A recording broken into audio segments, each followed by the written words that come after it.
Welcome to the deep dive, where we don't just, summarize the news. We take a huge stack of sources, Yeah. articles, personal notes, psychological profiles, and really wrestle with them to pull out the key insights, the surprising bits of knowledge, so you don't have to. And today, we are immersing ourselves in one of the most stressful environments you can possibly imagine. We're talking about a junior academic who is just desperately trying to survive his social obligations. Right.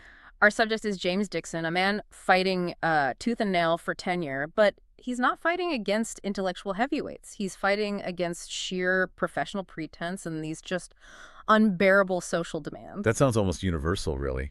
Just, amplified by tweed jackets and sherry.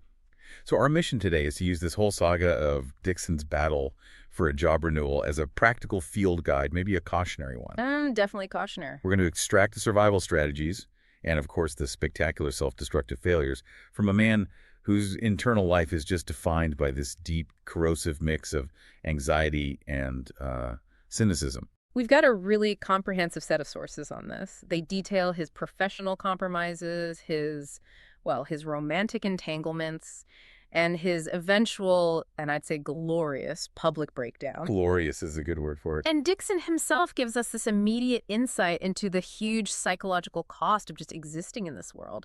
When he's trapped, when he's forced to be civil, his internal coping mechanism just kicks right in. Yeah, tell us about that.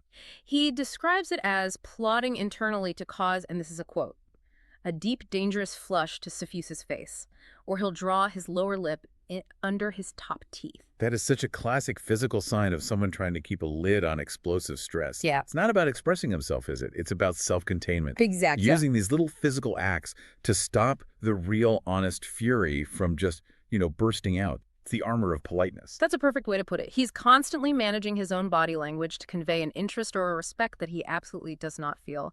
And speaking of the source of all this agony, the immediate professional threat is, of course, Professor Welch. Ah, Welch. The head of the department.